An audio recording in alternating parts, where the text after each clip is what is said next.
प्रभू श्री रामचंद्रांना, श्री हनुमंतांना, श्री समर्थांना वंदन करूया। त्याचप्रमाणे परमपूज्य डॉक्टर काका, श्रद्धेय मंदाताई यांना देखील वंदन करते।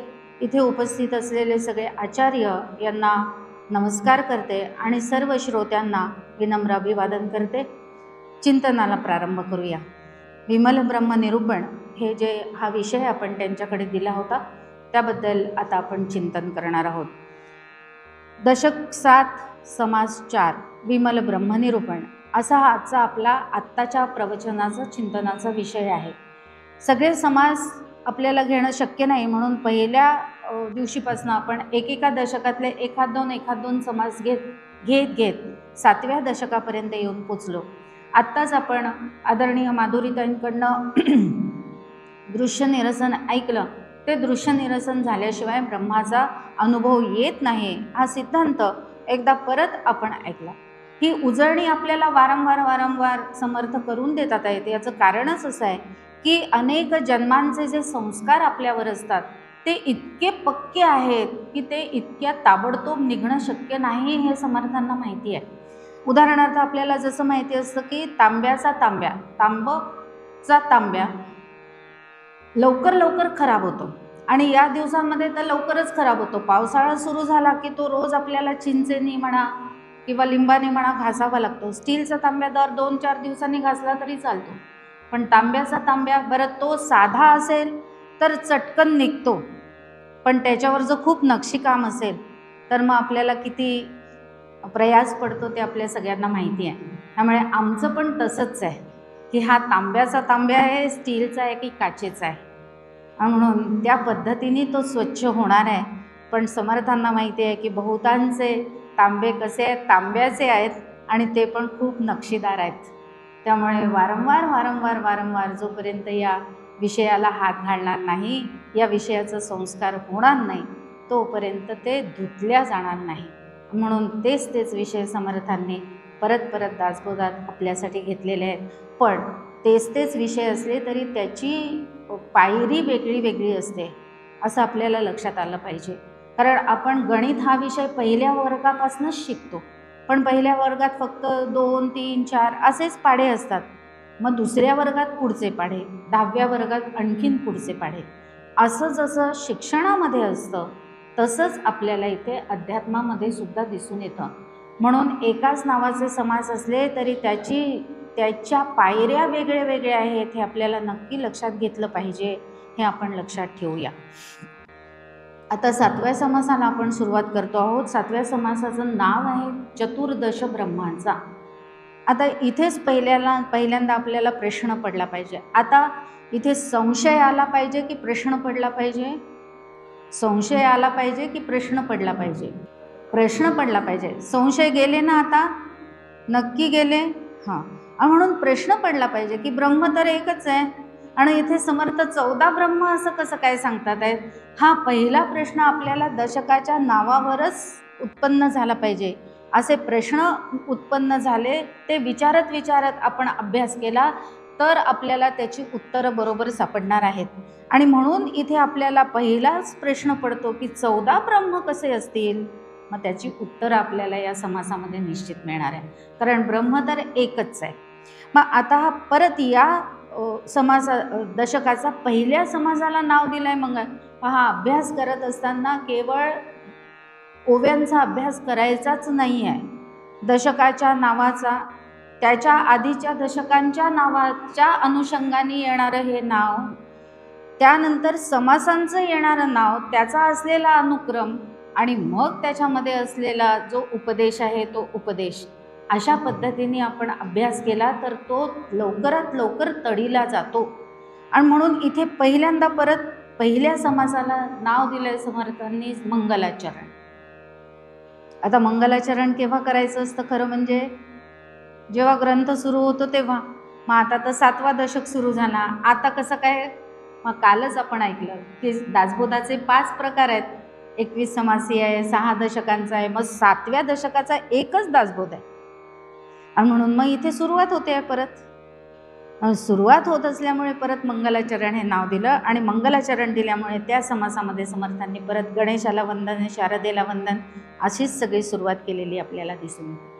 आता यामध्ये परत आपल्याला लक्षात घेतलं पाहिजे की तेव्हाही गणेशाचं वंदन, आता ते समास मी घेणार नाही आहे, पण आपल्याला अशा पद्धतीने परत त्यांची संगती लावून घ्यायची आहे की पहिल्या समासामध्ये पण गणेश स्तवन दिलं, शारदा स्तवन दिलं, आता दिलं, याच्यामध्ये काय फरक आहे.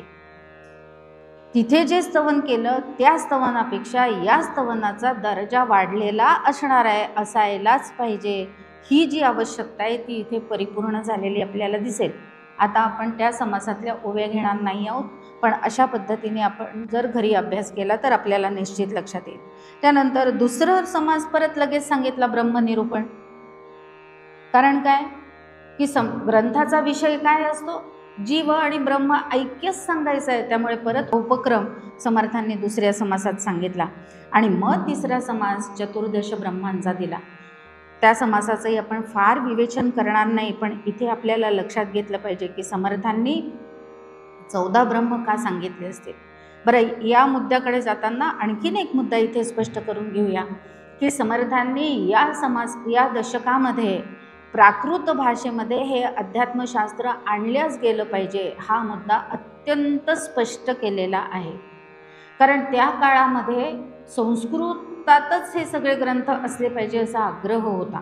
त्याची अनेक उदाहरणं आपल्याला सगळ्यांना माहिती आहे. पण सगळे शास्त्रीय ग्रंथ, वेद उपनिषद तर गिरवाण भाषेमध्ये आहे, ते आपल्याला कळत पण नाही. परवाच एका ठिकाणी रावणाचं ते स्तोत्र आहे ना, शंकराचं रचलेलं, ते सुरू होतं आणि एका आजोबांनी मला विचारलं, कोणती भाषा आहे हो ही?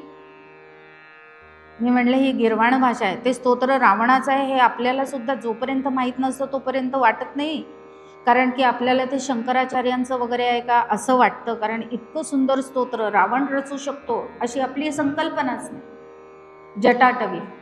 आणि म्हणून हे जे स्तोत्र आहे हे इतकं सुंदर आहे की ते रावण रचेल असं आपल्याला कुठेच वाटत नाही, पण ते गिरवाण भाषेतलं असलेलं ते स्तोत्र रावणाने रचलेलं आहे.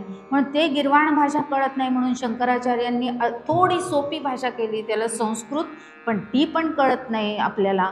म्हणून संत आपल्यावर कृपावंत झाले आणि त्यांनी सगळे ग्रंथ अध्यात्मशास्त्रातले मराठीमध्ये आणले. ते आणू नये असा खूप विरोध झाला, पण त्याला नाथ महाराजांनी पण दाद दिली नाही, समर्थांनी, तुकाराम, कोणत्याच संतांनी दाद दिली नाही. स्वतःकडे रोष ओढवून घेतला जनतेचा, पण ते सगळे ग्रंथ आपल्यासाठी मराठी भाषेत आणलेले. हा मुद्दा समर्थांनी परत एकदा स्पष्ट केला. आणि त्यानंतर इथं दुसऱ्या समासामध्ये सद्वस्तूचं स्वरूप निश्चित कसं आहे हे सांगणं गरजेचं आहे. ते सांगून झाल्यानंतर तोच शास्त्रीय ग्रंथांचा गाभा असतो. मग आता याच्यापर्यंत पोचण्यासाठी साधना करताना येणारे अन्य अनुभव मार्गदर्शक असतात. कालच मला कोणीतरी विचारत होतं की असं असं झालं तर काय समजायचं, सुगंध येतो, अमुक होतं, काहीतरी प्रकाश दिसतो वगैरे, पण हे दिसतं आहे, हे कळतं म्हणून ती त्रिपुटीच आहे, पण ती संवादी आहे. बघा, संवादी आणि विसंवादी असा फरक प्रत्येक ठिकाणी असतोच. म्हणून त्या पाट्या आपल्याला दिसल्या पाहिजे. जसं आम्ही आत्ता परवा पुण्याहून कोल्हापूरला आलो, कोल्हापूरपर्यंत सरळच रस्ता, हायवे असल्यामुळे काही विचारण्याचा प्रश्न आला नाही. पण कोल्हापूर सुटल्यानंतर आम्हाला दर 5 किलोमीटर नंतर विचारावं लागत होतं की कागल आलं का, कागल आलं का, मग कागलचे नाही, अजून 4 किलोमीटर आहे, अजून 2 किलोमीटर आहे, असं त्यांनी सांगितल्यानंतर आपल्याला एक विश्वास निर्माण होतो की आपण योग्य रस्त्याने चाललो आहे आणि योग्य ठिकाणी पोचणार आहोत. म्हणून हे जे काही इतर अनुभव येतात ते अनुभव आपल्याला मार्गदर्शक असतात, आपला उत्साह वाढवणारे असतात, पण ते त्रिपुटीचे असल्यामुळे तो ब्रह्माचा अनुभव नाही, हे पक्क लक्षात ठेवायचं आहे. ते संवादी आहेत हे नक्की मान्य आहे, शास्त्राला पण मान्य आहे, पण तिथे थांबायचं नाही, तिथून पुढे जायचं आहे. ते अनुभव कोणाला सांगायचे पण नाहीत. दुसरी सगळ्यात महत्त्वाची अट की नाहीतर मग काय होतं की आपला अहंकार बळावतो आणि दुसऱ्यांना असं वाटतं की अरे वा, ये तो पोहोच गए, ये तो पोहोच गए. आणि मग ते पोहोच गए म्हटलं की ते त्या दृष्टिकोनातनं आपल्याशी वागतात आणि ते तसे वागायला लागले की आपण अधिकच पोहोचून जातो. आणि म्हणून असं अधिक कुठेच पोहोचायचं नाही आहे. अधिक पण पोचायचं नाही, उणे पण पोचायचं नाही, बरोबर पोचायचं आहे. म्हणून कोल्हापूरच्या अलीकडे पण थांबायचं नाही, कोल्हापूरच्या पलीकडे पण जायचं नाही, बरोबर कोल्हापुरात, म्हणजे कोल्हापुरात नाही, मुरगुडात. आधी कोल्हापूर लागतं, मग आपल्याला परत मुरगुडकडे यावं लागतं. म्हणून आधी कोल्हापूर हे नाव आलं माझ्या तोंडून. पण मुरगुडच्या पुढे निघून गेलो तर मग काय उपयोग? तरी उपयोग नाही. मुरगुडच्या अलीकडे थांबलो तरी उपयोग नाही. म्हणून मुरगुडातच थांबलो तर उपयोग आहे. म्हणून हे जे अनुभव आहेत, हे अनुभव आपल्या गाठीशी ठेवायचे, पण तिथे थांबायचं नाही, इतरांना सांगायचं नाही. ते अनुभव परत कधी येतील याची वाट बघायची नाही. इतके सगळ्यात आपण ज्या वेळेला नियम पाळू त्या वेळेला पुढचे अनुभव येतात, म्हणजे अपरोक्ष अनुभव येतात. आणि अपरोक्ष अनुभव आल्यानंतर तो सांगितल्या जावा असा एक दंडक आहे. कारण ते जर नाही सांगितलं तर समोरच्यांना कसं कळणार आहे? पण अनुभव सांगता येत नाही, पण तरी सांगण्याचा प्रयत्न हे सगळे संत करतात. आणि म्हणून तिथे त्या अनुभवापासून बाजूला झाल्यानंतर त्यांना जे काही स्मृतिरूपाने जाणवतं ते स्मृतिरूपाने ते सांगण्याचा प्रयत्न करतात. ते 14 प्रकारांनी असू शकतं. म्हणून समर्थांनी 14 ब्रह्म, चतुर्दश ब्रह्म असं या दशकाला नाव दिलेलं आहे. ती नावं आपण पटकन बघू, कारण तिसरा समास आहे, कारण त्याच्यावरच आधारित परत पुढचा समास आहे. कारण आपल्याला आत्ताच आपण पाहिलं तसं की तिथे परत थांबायचं नाहीच आहे. आणि म्हणून त्याची नाव आहे शब्द ब्रह्म, मितिकाक्षर ब्रह्म, सखम ब्रह्म, सर्व ब्रह्म, चैतन्य ब्रह्म, सत्ता ब्रह्म, साक्ष ब्रह्म, सगुण ब्रह्म, निर्गुण ब्रह्म, वाच्य ब्रह्म, अनुभव ब्रह्म किंवा आनंद ब्रह्म, तदाकार ब्रह्म आणि अनिर्वाच्य ब्रह्म. इतक्या प्रकारांनी ब्रह्मानुभव आलेली व्यक्ती. कारण जसं अमृतानुभव लिहायला कोणी सांगितलं? ज्ञानेश्वर महाराजांना, निवृत्तीनाथांनीच सांगितलं. मग माऊली म्हणते की अनुभव लिहू कसा? निवृत्तीनाथ म्हणतात बरोबर आहे तुझं, की अनुभव लिहिता येत नाही तरी लिही. आणि तरी लिही, हे जे तरी लिही आहे त्या प्रकारामध्ये हे मोडणार आहे. आणि म्हणून असं लिहिलं जर त्यांनी नसतं तर केवळ ती काहीतरी वायफळ चर्चा आहे असं म्हणून आधीच तर निर्गुण निराकार ब्रह्म आहे म्हटलं की आमच्यातले अर्धे कुंपणावर असलेले तिकडे परत पळून जातात. कारण ते दिसत नाही, समजत नाही, डोळ्यांना दिसत नाही वगैरे ऐकलं की नकोच. आणि मग त्याच्या पुढचंही जर नाही सांगितलं तर मग ते आपल्याजवळ ते या अभ्यासामध्ये रंगतील कसे? आणि म्हणून सांगितलंच पाहिजे असं निवृत्तीनाथांनी सांगितलं. आणि म्हणून अमृतानुभव माऊलीने लिहिला. अन्यथा 16व्या वर्षी ज्ञानेश्वरी लिहून झाल्यानंतर समाधी घेण्याची आज्ञा मागितली. आपल्याला माहिती आहे ते सगळं, त्याच्यामध्ये मला जायचं नाही. पण निवृत्तीनाथांनी ते नाकारलं. अमृतानुभव लिही मग बघू. आणि मग 21व्या वर्षी आज्ञा दिली की ठीक आहे, आता तू समाधी घे. काय 21व्या वर्षात समाधी हो? काय आयुष्य आहे का 21 वर्ष? म्हणजे अजूनपर्यंत आपल्याला 21व्या वर्षी आपण काय करावं कळत नाही. आणि 21व्या वर्षी अफाट कार्य करून माऊलींनी समाधी घेतली. असे हे संत आपल्याला हे सगळं मार्गदर्शन करतात, त्याचा आपण निश्चितपणे उपयोग करून घेतला पाहिजे. मग आता हे वर्णन केलं गेलं. समर्थ इथे पुढे लगेच आपल्याला पुढच्याच समासात लगेच सांगतात की हे वर्णन केलं गेलं याचा अर्थ अपरोक्ष अनुभव आला, पण तिथे पुढचे 3 पण शिल्लक आहेत. तो दृढ अजून झाला नाही, तो अपरिवर्तनीय झाला नाही आणि तो सहज झाला नाही. म्हणून एकदा परत विमल ब्रह्म समर्थांनी पुढचाच समास आपल्यासाठी दिला की ते विमल आहे. त्याला काहीही म्हटलं, त्याला तदाकार ब्रह्म म्हटलं तरी त्याचं ते काय आहे, त्याला दिलेलं ते दूषण आहे.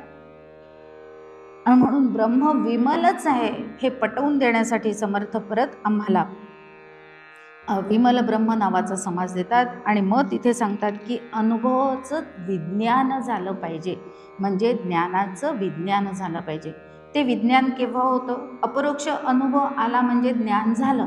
पण ते ज्ञान झाल्यावर या 14 प्रकारांनी वर्णन करता येतं. तोपर्यंत ते फक्त ज्ञानच आहे, अपरोक्षच आहे, शुद्ध आहे. पण परत एक स्टेप अलीकडेच आहे थोडंसं. आणि मग त्याचं विज्ञान झालं म्हणजे ते सहज अपरिवर्तनीय दृढ झालं की तिथे विचारलं तरी सांगता येत नाही. त्याची व्याख्या माऊली सांगते, तेथे जे होय ते सुख. याच्या भावनेपर्यंत पोचलो म्हणजे मग 14 म्हणजे ब्रह्माचा अनुभव 14 प्रकारांनी वर्णन करण्याची सुद्धा परिस्थिती राहत नाही, तर तिथे एकच उत्तर येतं, तेथे जे होय ते सुख. म्हणून एकदा परत समर्थ आपल्याला विमल ब्रह्म हा समाज देतात आणि परत परत सांगतात की ब्रह्माचा अनुभव सांगण्याचा आम्ही प्रयत्न करतो, पण त्या प्रयत्नाशी आम्ही पण थांबत नाही आणि तुम्ही पण थांबू नका. म्हणून परत एकदा ब्रह्म ते विमल कसं आहे ते समजवून घ्या. म्हणून 1 ते 30व्या ओवीपर्यंत समर्थांनी ब्रह्मस्वरूपाचं वर्णन केलं. मग आता ब्रह्मस्वरूपाचं वर्णन आपल्याला सगळ्यांना माहिती आहे. ते निष्कलंक आहे, निर्गुण आहे, निराकार आहे, निरवयव आहे. जळी स्थळी काष्टी पाषाणी 4थ्या ओवीमध्ये सांगतात समर्थ आम्हाला, जळी स्थळी काष्टी पाषाणी ऐसी वदे लोकवाणी तेणे विणरिता प्राणी एकही नाही. अधिष्ठान रूप असलेलं हे ब्रह्म सर्वांना व्यापून उरलेलं आहे. ते फक्त व्यापलं आहे का? भाषा, संतांची भाषा सुद्धा तितकीच परिपूर्णतेने आपण खोल आपल्या हृदयात बिंबवून घेतली पाहिजे. पण ती बिंबवून घेण्यासाठी हृदय आधी स्वच्छ झालं पाहिजे. ते स्वच्छ हृदय कशाने होतं? तर उपासनेने ते शुद्ध होतं. आपलं विहित कर्माने ते शुद्ध होतं आणि उपासनेने ते शांत होतं. हे 2 नियम परत आपल्याला तिथे पाळावे लागतात. म्हणून आपण मगाशी सुरुवात तशी केली की माझा हा देह म्हणजे तांब्याचा तांब्या आहे का काचेचा तांब्या आहे का स्टीलचा तांब्या आहे, हे आपण आधी लक्षात घेतलं पाहिजे. मग तांब्याचा तांब्या स्वच्छ करायला जास्त वेळ लागतो, स्टीलचा तांब्या स्वच्छ करायला त्या मानाने कमी वेळ लागतो, पण तो परत लवकर थोडा खराब होतो. आणि काचेचा तांब्या किंवा काचेची बरणी म्हणूया, ती पटकन स्वच्छ होते आणि खूप दिवस चकाकत राहते की नाही. म्हणून पूर्वी आपल्याकडे काचेच्याच बाटल्यांमध्ये सगळ्या वस्तू भरल्या जायच्या. पण आता नंतर काय आलं, आणखीन एक 4थाच प्रकार आला ज्याला प्लास्टिक म्हणतो. म्हणून ते प्लास्टिक जाऊ दे, आता तिकडे काही आपण वळूया नको. पण काचेमध्ये असणाऱ्या वस्तू या दीर्घकालीन टिकतात असा अनुभव घेतलो आहे. जे आता इथे काय आहे, मग हे जीवकृत द्वैत आणि ईशकृत द्वैत लक्षात घेतलं पाहिजे की जीवकृत द्वैत आपल्याला त्रास देतं, ईशकृत द्वैत त्रास देत नाही. म्हणून हे सगळे हे काच आता उदाहरण आहे, दृष्टांत आहे, तो एकदेशी असतो, ते तेवढ्यापुरतं समजून घ्यायचा आणि त्याचा मतितार्थ सिद्धांत लक्षात घेऊन तो सोडून द्यायचा. म्हणून काच ही जास्तीत जास्त स्वच्छ असते आणि ती अशी स्वच्छ असलेल्या काचेमध्ये जसे पदार्थ जास्ती टिकतात आणि जास्ती चकाकतात, तसं आमची ही बरणी कशी असली पाहिजे? काचेची असली पाहिजे असं समर्थ आपल्याला इथे सांगतात. म्हणजे मग तो जो तिथे आहे आणि उरला आहे त्याचा अनुभव यायला आम्हाला मदत होते. म्हणून 1 ते 30व्या ओवीपर्यंत समर्थांनी परत ब्रह्मस्वरूपाचं वर्णनच केलं आहे. त्यामुळे आता त्या ओव्या वाचण्याची आपल्याला गरज नाही. 1 ओवी वाचली की बाकीच्या ओवी आपल्याला लक्षातच येऊन जातं. पण परत एकदा ब्रह्मस्वरूपाचे ही लक्षणं सांगत असताना ते आमच्याशी जोडून घ्यायचे आहेत, याचा परत आम्ही कधी विचार करत नाही. त्याच्यासाठी 28वी ओवी या समासातली जी आहे ती आम्हाला सांगते, पृथ्वीहुनी मृद जळ, जळाहुनी तो अनळ, अनळाहुनी कोमळ, वायो जाणावा. आता हे सांगत असताना समर्थ आपल्याला विचारतात आहेत किंवा सांगतात आहेत की तू आधी पृथ्वीसारखी होती, म्हणजे कशी होतीस? कडक होती, टणक होती. त्याच्यापेक्षा कोमळ कोण आहे? पाणी आहे. त्याच्यापेक्षा, आणि इथे ळ वापरला आहे परत ल वापरलेला नाही. मग पुढे आणखीन सांगितलं की अनळाहुनी कोमळ वायू जाणावा. वायू कसा असतो? अत्यंत आपल्याला काय छान वाटतं, लाईन गेली आहे, थोड्या वेळाने आलं काय, दृष्टांताचा अनुभव लगेचच देतात समर्थ आपल्याला.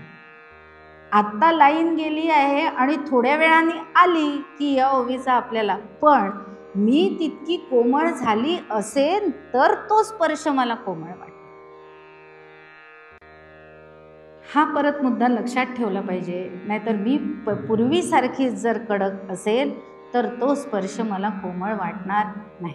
म्हणून इथे माझ्या साधनेमुळे क्रिया पालटे तत्काळ. समर्थांचं सगळं वाङ्मय आपल्याला अशा पद्धतीने अप्लाय करायचं आहे, ते जोडून घ्यायचं आहे. मग विमल ब्रह्म समजल्यानंतर, ते अशा पद्धतीने आहे समजल्यानंतर, ते एकापेक्षा एक पंचमहाभूत अधिकाधिक सूक्ष्म होत जात आहे, ते अधिकाधिक कोमळ होत जात आहे. तर मी किती कोमळ झाले याचा विचार मला करायला हवा की नको? नाही तर मग ते तर आहेच, ते कोमळ आहे, पण ते कोमळ असून काय, त्याला कोमळ म्हणा नाही कठोर म्हणा, त्याला काहीच फरक पडत नाही. कारण त्याला काही म्हणतोय हे त्याला कळतच नाही, त्याच्यामुळे त्याला काही फरक पडत नाही. पण मी काय झाले हे मला कळलं पाहिजे, म्हणून समर्थांनी परत या ओव्या दिल्या आहेत.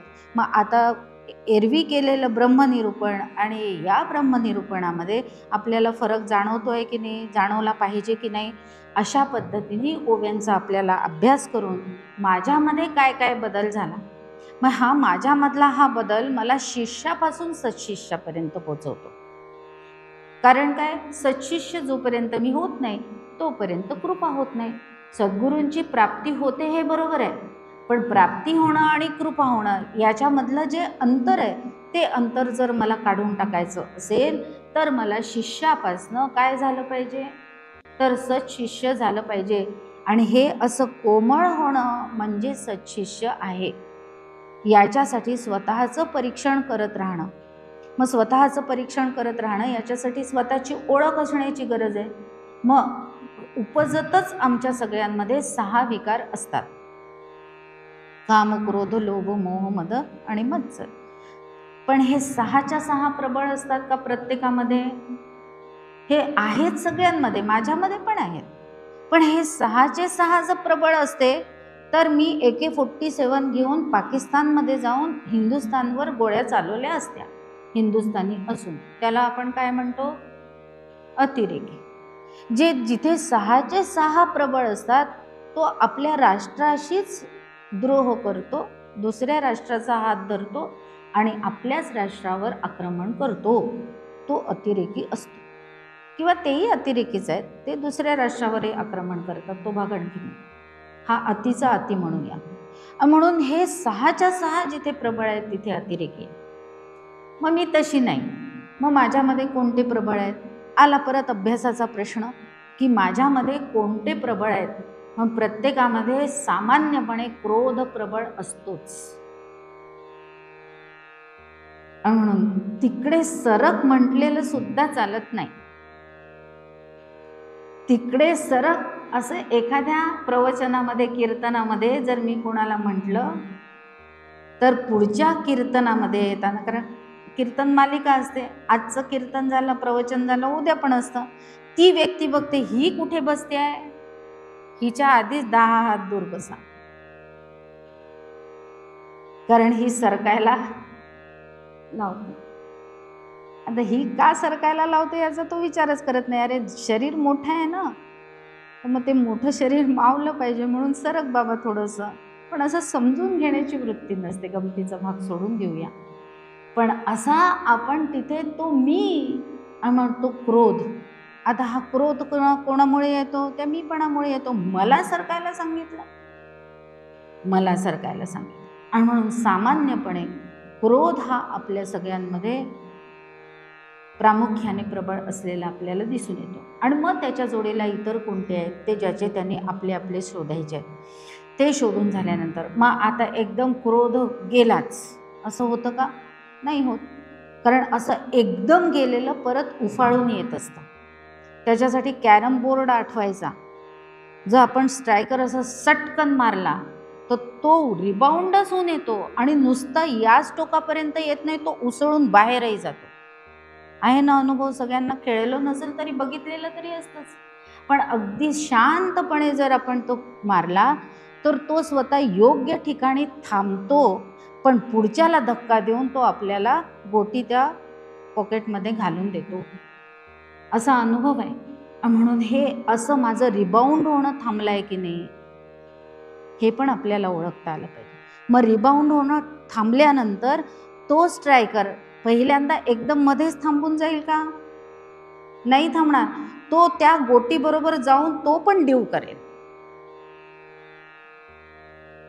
आता बाहेर उसळून गेला नाही, रिबाउंड आला नाही, पण त्या गोटीबरोबर तो पण पॉकेटमध्ये गेला आणि त्यांनी डीव, क्रोधाची पातळी कमी झाली हे निश्चित आहे, पण अजून कमी झालेली, मग तो आणखीन जाईल पण तिला पॉकेटमध्ये जाऊ देणार नाही गोटीला, आणि मग आता तिला पॉकेटमध्ये जाऊ देईल आणि तो स्वतः योग्य ठिकाणी थांबेल, त्यावेळी मी क्रोधरहित झाले असं लक्षात घ्यायचं आहे.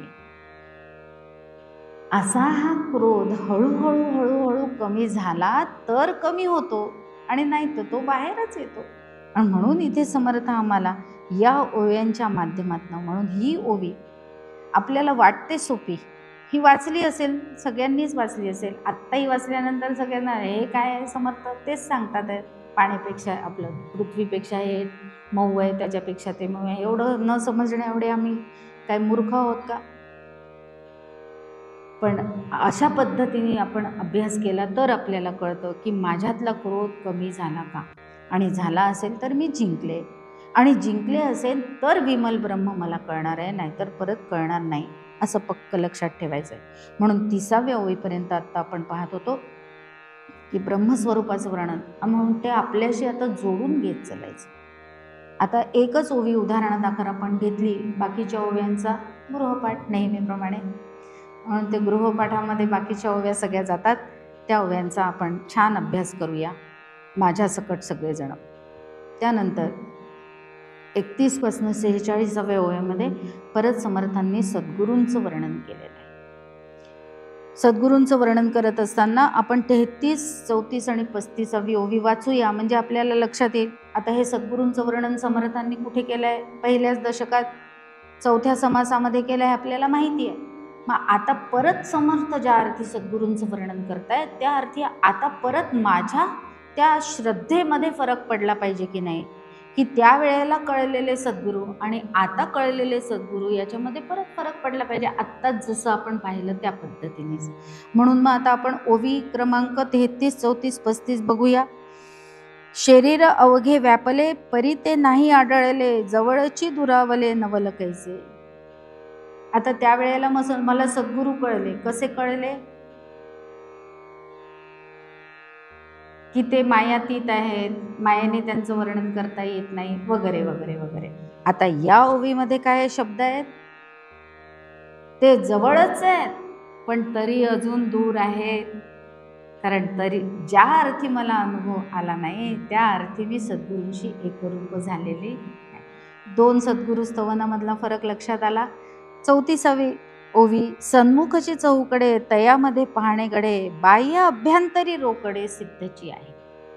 ही ओवी अत्यंत महत्त्वाची आहे, कारण माझ्यामध्ये ब्रह्म आहे हे कळणं किंवा मी ब्रह्म आहे हे कळणं एवढ्यावरच थांबून चालत नाही, तर सगळंच ब्रह्म आहे हे कळलं पाहिजे. आणि नाही कळलं तर कोण होतो आपण? कोण होऊ शकतो? ब्रह्मराक्षस नाही, पडत मूर्ख. पण असं उदाहरण कोणाचं आहे? असं मी ब्रह्म आहे हे कळलं, बरोबर, चांगले, पहा सगळ्यांचा अभ्यास झालाय की नाही. म्हणून असे चांगदेव होते. म्हणून आता त्या समासामधलं सद्गुरू स्तवन आणि या समासातलं मग इथे लगेच आपल्याला लक्षात घेतलं पाहिजे की मला चांगदेव महाराजांसारखं व्हायचं, 1400 वर्ष जगण्याचा अजिबात प्रयत्न करायचा. मग इथे माझा परत निश्चय झाला पाहिजे.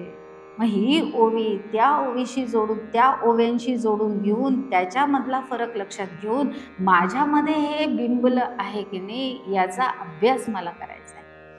म्हणून मी ब्रह्म आहे हे कळलं, पण हे जग ब्रह्म आहे न कळल्यामुळे, आणि मग 1400 वर्षाचे असलेले चांगदेव 14 वर्षाच्या असलेल्या मुक्ताईकडनं मुक्त झाले. ज्ञानेश्वरांनी उपदेश केला चांगदेव 65मध्ये, पण श्रीगुरु कोण झाली त्यांची? तर मुक्ताई झाली. आणि अशी ही छोटीशी मुक्ताई त्यांना उपदेश केला आणि नंतर ते मुक्त झाले. म्हणून परत तिथे आपल्याला लक्षात येतं की वय महत्त्वाचं नाही आहे, अनुभव महत्त्वाचा आहे. आणि म्हणून 1400 वर्षाच्या असलेल्या चांगदेवांना अपरोक्ष अनुभव आला होता की नाही?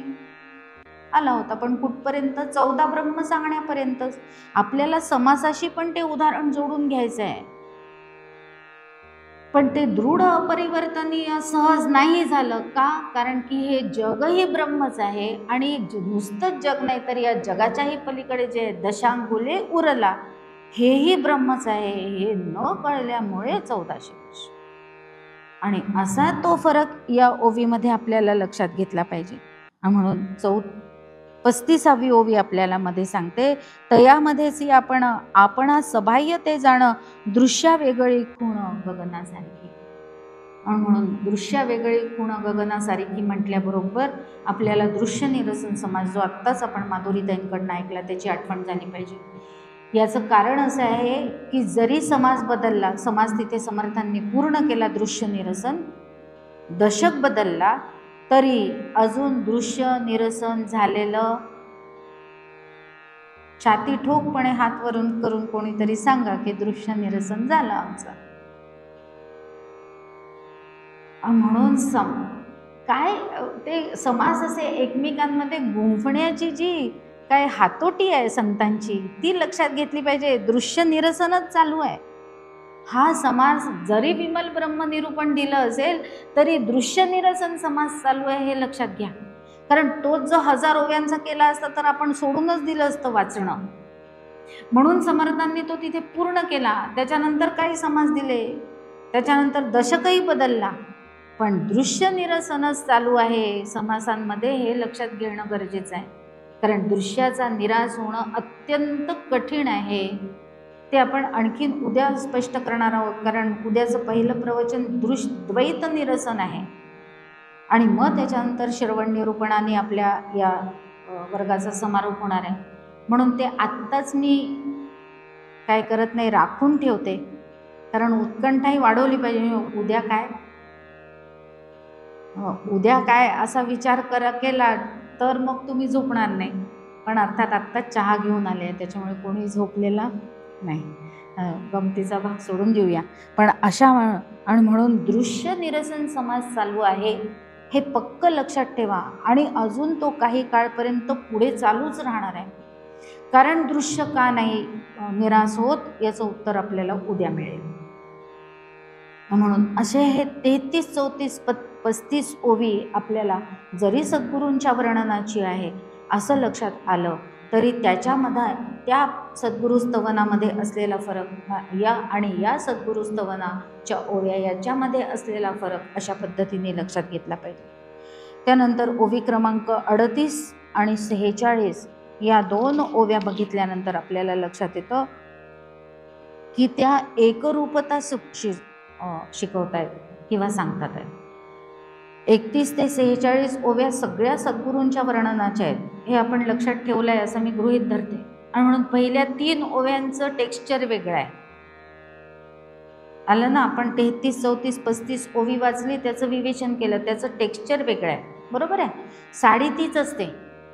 आपण दुकानात गेल्यानंतर दुकानदाराला सांगतो आम्हाला प्युअर सिल्क दे, मग तो प्युअर सिल्कच्या 10 साड्या आमच्या समोर टाकतो ना. मग आपण प्रत्येक साडीला हात लावून पाहण्यापूर्वीच आपण ही साडी छान आहे असं म्हणतो. मग तो म्हणतो ताई पण तुम्ही सांगितलेल्या बजेटच्या तिप्पट किंमत आहे याची. आता ही आम्हाला नजरेनेच कळली कारण की ती विमला झालेली आहे.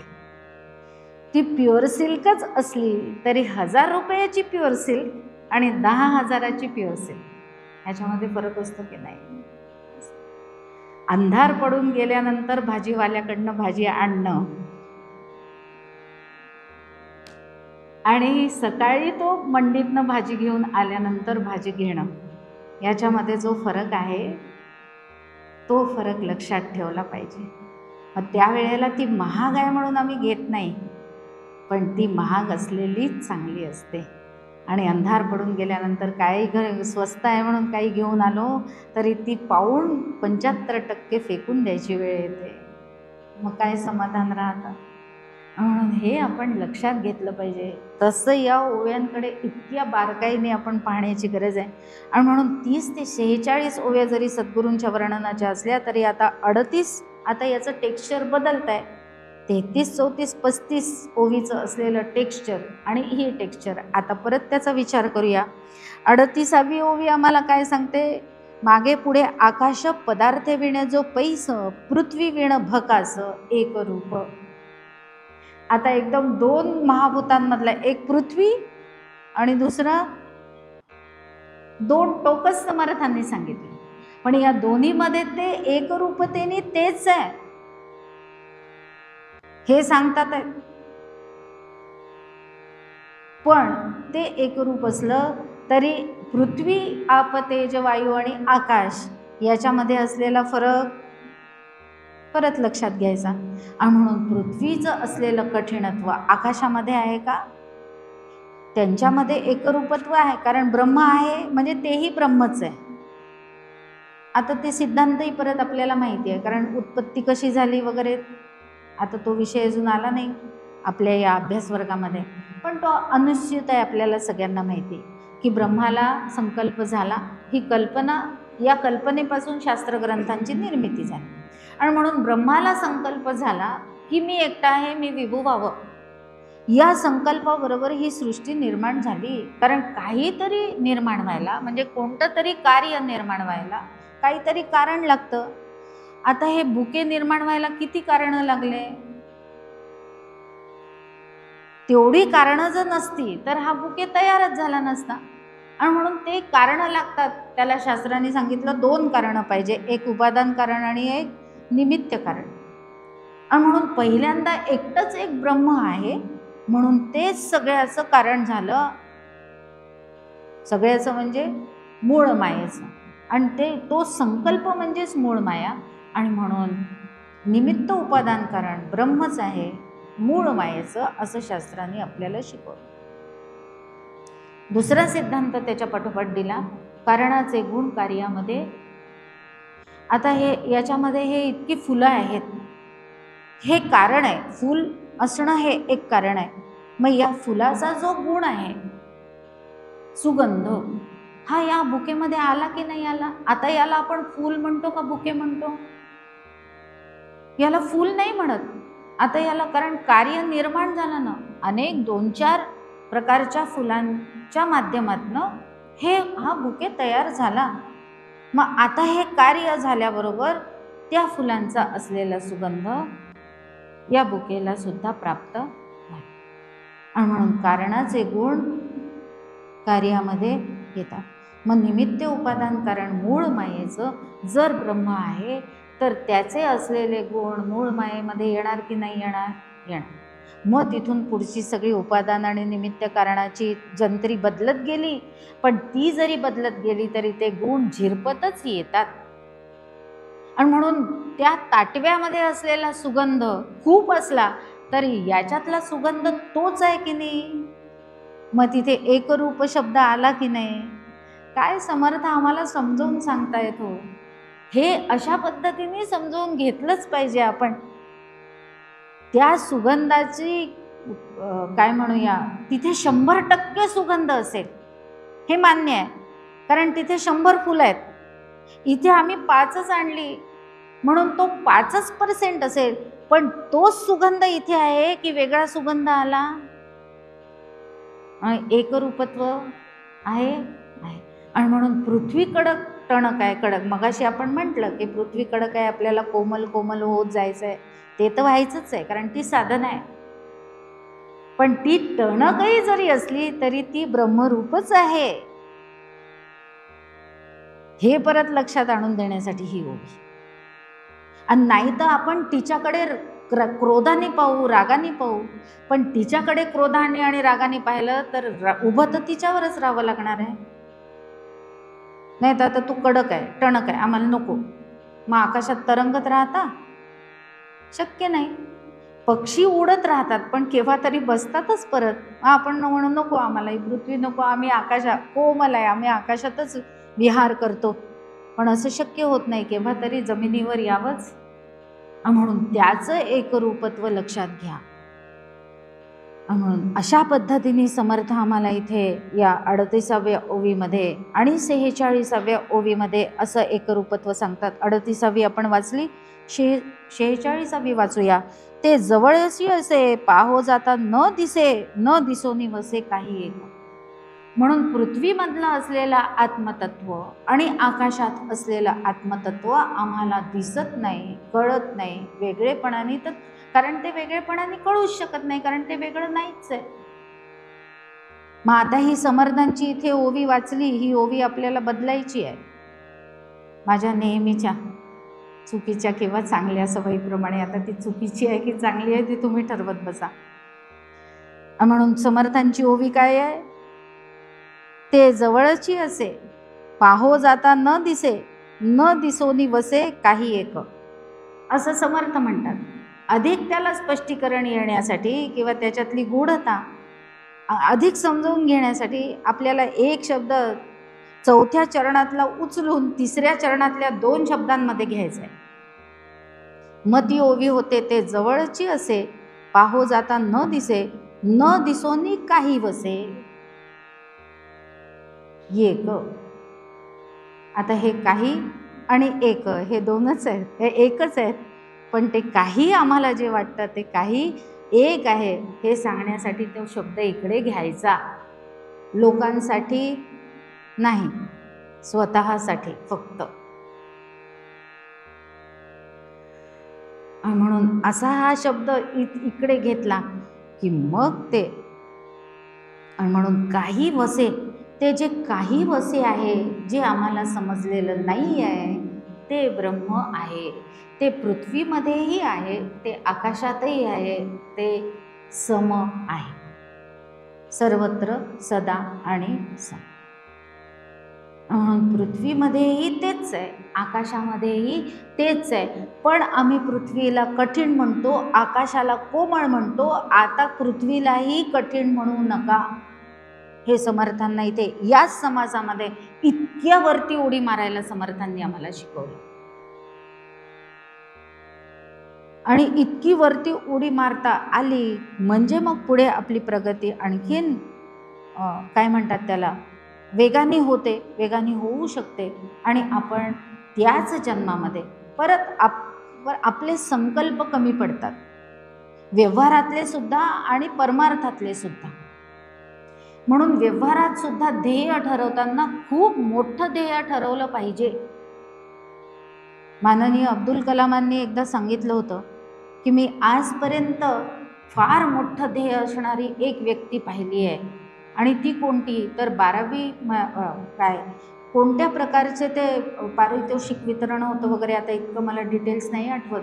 पण त्या पारितोषिक वितरणामध्ये एक अंध मुलगा होता जो 12वी आत्ताच पास झाला होता आणि खूप पर्सेंटेज म्हणजे 98, 99 वगैरे.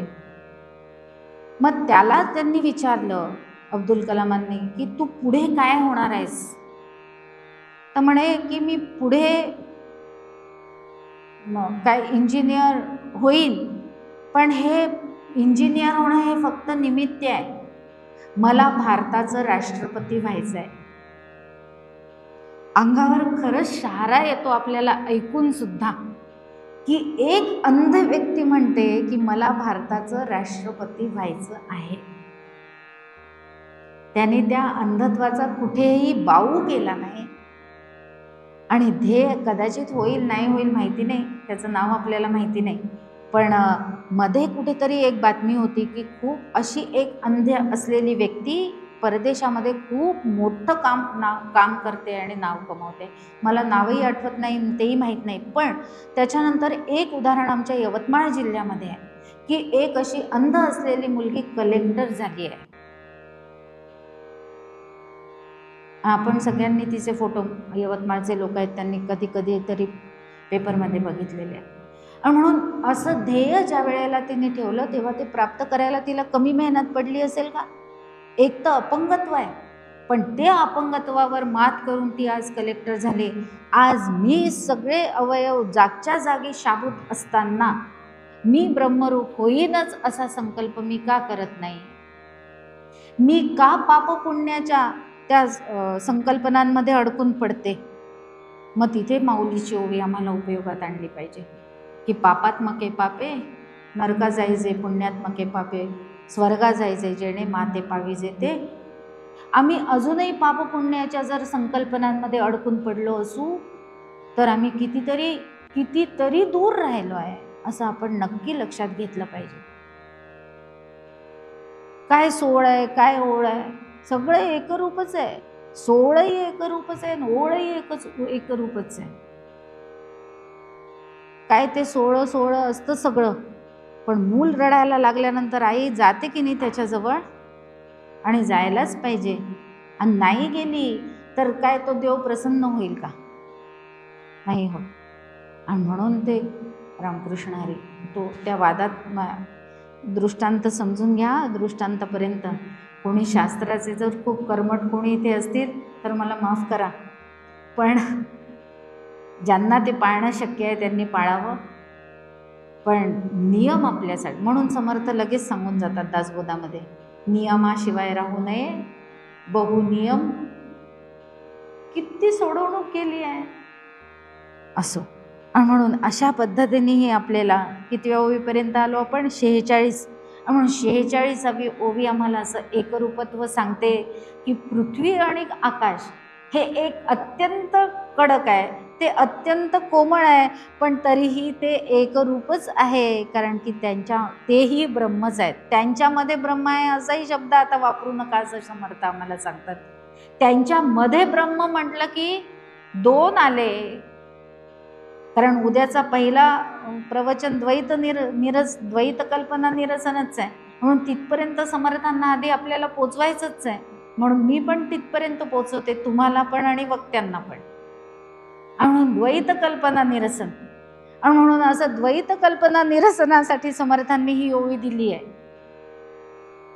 समासांची सांगड कशी घालावी, त्याची प्रस्तावना कुठून करावी, अजून 4 ओव्या शिल्लक आहेत, पण त्याची पुढच्या समासाची प्रस्तावना समर्थांनी या ओवीमध्ये आपल्याला दिली. आणि द्वैत कल्पना निरसन आपलं झालंच पाहिजे. कारण पृथ्वी आणि आकाश वेगळे नाही, ते ब्रह्मच आहेत, आम्ही त्यांना वेगळे समजतो. आणि म्हणून असं दृश्य निरसन झालं पाहिजे असं समर्थ आपल्यावर इथे जबाबदारी टाकतात आहेत. आणि म्हणून अशी 46वी ओवी अशी पूर्णपणाने समजल्यानंतर माऊलीचं मगाचं वाक्य आपल्याला पूर्णपणे पटलं की नाही आता, की तेथे जे होय ते. मग आता 14 ब्रह्मांचा विचार मागे पडला. आता ब्रह्माचं वर्णन करण्याचं काही कारण शिल्लक राहणार? मी ब्रह्मरूप झालो, मला ते असं दिसलं, असं कळलं, असं काय गरज नाही. तेथे जे होय ते सुख. आणि म्हणून असं इथे पटलंच पाहिजे, याला श्रद्धा म्हणतात. आणि आता ही परिपूर्ण श्रद्धा समर्थांनी आपल्याकडनं करवून घेतली. कारण कुठेतरी आमची ती लॅकिंग असते. परत इतके लूप होल्स असतात आमच्या या साधनेमध्ये, ते बरोबर समर्थ पकडतात आहे हे लक्षात घ्या. की हे असं वाचल्यानंतर कुठे श्रद्धा यांची कमी होते का, शरणागती कमी होते का, ती व्हायला नको. हे समर्थांचा इथे उद्देश आपण परत आणखीन लक्षात घेतला पाहिजे. असा उद्देश समर्थ आपल्याला इथे सांगतात. आणि म्हणून ती श्रद्धा आपल्याला तिथपर्यंत पोचवणार आहे. आता 47वी ओवी बघूया. समर्थ म्हणतात, जे अनुभवेची जाणावे, सृष्टीचेनी अभावे, आपुलेने स्वानुभवे, पाविजे ब्रह्म. म्हणून आता आम्ही सांगितलं, शास्त्रांनी सांगितलं, अनेक संतांनी सांगितलं, सगळ्यांनी सांगितलं, पण आता कोणत्या पायरीवर जा, तर स्वानुभवाच्या पायरीवर जा. तोपर्यंत खरं समाधान ज्याला म्हणतात ते होणार नाही. आणि अनुभवाने कळलं कीच समाधान होतं, तोपर्यंत होत नाही. म्हणून एखादा पदार्थ, माणिक पैंजण, आज सकाळीच आपण खाल्ला, पण एका जणांना आमच्या विदर्भातल्या त्यांना तो काही माहिती नव्हता माणिक पैंजण काय असतं. आणि मग त्यांच्या एका मित्राने त्यांना सांगितलं, उद्या या म्हणे नाश्त्याला. माझी बायको माणिक पैंजण नावाचा पदार्थ इतकी छान करते, आता हे रात्रभर विचार करत बसले काय माणिक पैंजण असेल. आणि ते माणिक पैंजण करत घोकत तिथे गेले. खूपच छान असतो, यांनी खूप वर्णन केलं, खूपच छान, खूप टेस्टी असतो, अमुक असतो, अमुक. आता हे शब्दांनी कळलं त्यांना, म्हणजे कळल्यानंतर समाधान झालं का? नाही, शब्दांनी कळलं. आता रात्रभर तळमळत राहिले, माणिक पैंजण, आणि सकाळी जाऊन तो पदार्थ, पण तिथे भ्रमाचा फुगा, कारण त्याचा अनुभव आधीच आला होता. कारण तो पदार्थ काय असतो, शेळी पोळी आणि भात ज्या वेळेला एकत्र करून त्याला फोडणी देतात, वेगळे वेगळे करतात त्यावेळेला फोडणीचा भात म्हणतात, फोडणीची पोळी म्हणतात, पण ज्या वेळेला दोन्ही एकत्र करून ते करतात पदार्थ, त्याला माणिक पैंजण म्हणतात.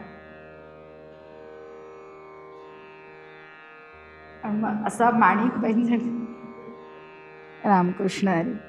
आणि म्हणून असा अनुभव आला की समाधान होतं, तोपर्यंत समाधान होत. आणि समर्थ म्हणून आपल्याला 47व्या ओवीमध्ये सांगतात की आता हे इतकं सगळं आम्ही सांगतो, शास्त्र सांगतात, पण याचा आता अनुभवच घ्या.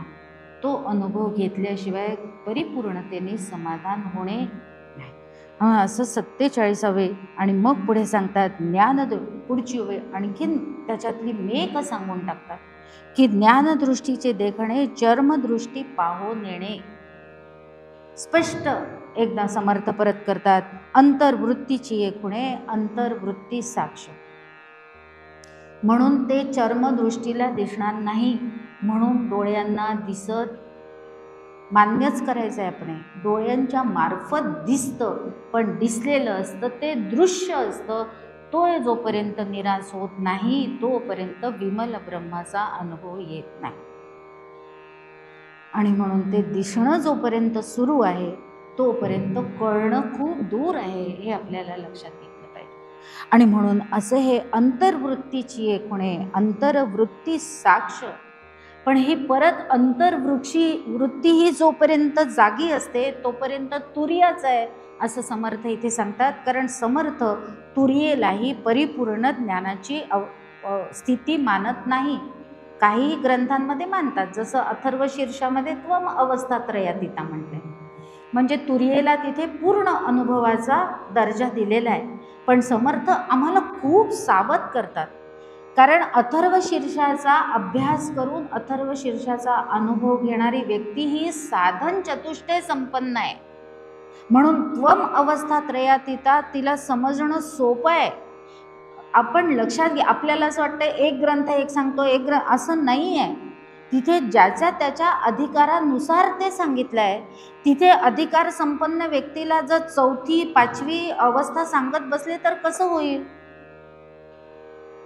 आणि म्हणून त्वम अवस्थात्रयातीता सांगितलं.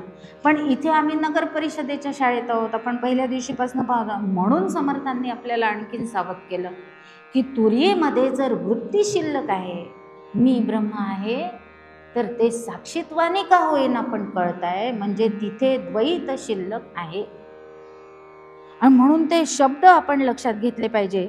त्यानंतर मग पुढच्या ओवीमध्ये समर्थ आम्हाला नेतात, त्यावेळेला सांगतात साक्षत्व वृत्तीचे कारण उन्मत्ती ते निवृत्ती जाणं. आणि म्हणून तुर्येमधला आणि उन्मनीमधला फरक समर्थांनी लगेच पुढच्या ओवीमध्ये स्पष्ट करून दिला की त्या तुर्येमध्ये अजून छोटीशी का होईना, अगदी बारीकशी का होईना, पण वृत्ती शिल्लक, आणि जिथे जिथे वृत्ती शिल्लक आहे तिथे तिथे ते 100% पूर्ण नाही. 100% पूर्ण व्हायचं असेल तर मी ब्रह्म आहे ही पण वृत्ती मावळून गेली पाहिजे. आणि म्हणून वृत्तीची निवृत्ती, अशी वृत्तीची निवृत्ती ज्या ठिकाणी होते त्या ठिकाणी तिथे तिला उन्मनी असं म्हटलेलं आहे. पंचदशी आपल्याला आणखीन खोलात जाऊन सांगते की तुर्येनंतर आणखीन तुष्णी ही अवस्था आहे. म्हणजे इथे तुर्य आहे, इथून इतकीपर्यंत 100% जर आपण उन्मनी आहे असं धरलं तर इथून इथपर्यंत येईपर्यंत तुष्णी आहे. तुष्णी अधिकाधिक ते अस्पष्ट होत जातं. बघा, पांढऱ्या कपड्यावर एखादा जेव्हा डाग पडतो हळदीचा किंवा हे, तो हळदीचा पडलेला डाग तुर्या, मग तो आपण लिंबू लावून अमुक करून मग तो फेंट होत जातो. आणि फेंट फेंट होत गेला तरी दिसतो की नाही, इतरांना कदाचित दिसणार नाही पण मला दिसत राहतो आणि जाणवत राहतं की नाही हा अजून पूर्ण गेला पाहिजे, पूर्ण गेला पाहिजे, पूर्ण गेला. तो पूर्ण पूर्ण पूर्ण जात इथपर्यंत येतो. मग एक दिवस, आता तो जात नाही पण जातो असं आपण गृहीत धरूया दृष्टांतासाठी. तो जातच नाही कारण तो खूपच फेंट होत जातो, पण तो राहतो. पण आता गेला आहे असं आपलं समाधानासाठी समजूया. आणि तो ज्या ठिकाणी जातो त्या ठिकाणी उन्मनी आहे. आणि म्हणून तुर्या, मग त्याच्या पुढे तुष्णी आणि मग उन्मनी, म्हणजे वृत्तीची पूर्ण निवृत्ती. आणि म्हणून निवृत्ती आपल्याला झाली. आणि म्हणून विरे, जेथे विरे जाणपण, विरून गेलं. हा शब्द लक्षात घ्या समर्थांचे. संपून गेलं म्हटलं नाही, संपवून टाकलं म्हटलं नाही. काय म्हटलं? विरून गेलं. हे विरून जाणं केव्हा होतं? ज्या वेळेला मी 100% शांत होते त्यावेळेला. तोपर्यंत होत नाही. त्याच्यासाठी परत कोळशाचं उदाहरण घेऊया. चुली व लाकडं आपण आता बंद झाले आहे, पण आपल्याला सगळ्यांना अनुभव आहे. पण चुलीवरचा करून स्वयंपाक झाल्यानंतर ज्या वेळेला आपण ते लाकडं तर विझवतोच, ते निखारेसुद्धा बाहेर काढून आपण पाणी त्याच्यावर मारलं की काय होतं? भस्स आवाज होतो. ते तक्रार करतात. तो आवाज म्हणजे काय? तक्रार आहे ती त्यांची. आणि तो तसा विझवलेला कोळसा परत कोरडा होतो 1-2 दिवसांनी. मग तो परत पेटतो की नाही पेटत? पेटतो. पण तोच जर आम्ही तसाच सोडून दिला तर तो विरतो, म्हणजे पूर्ण विरून जातो, त्याची राख होते. आणि राख आता पेटवतो म्हटलं तर पेटते का? आणि म्हणून विझणे आणि विरणे याच्यातला फरक आपल्याला इथे लक्षात घ्यायचा. आणि म्हणून विझवायचं नाही आहे, संपवायचं नाही आहे, तर ते विरलं पाहिजे असं समर्थ आपल्याला इथे सांगतात. आणि त्यावेळेला पुढे म्हणतात की विज्ञान ते. आता ज्ञानाचं विज्ञान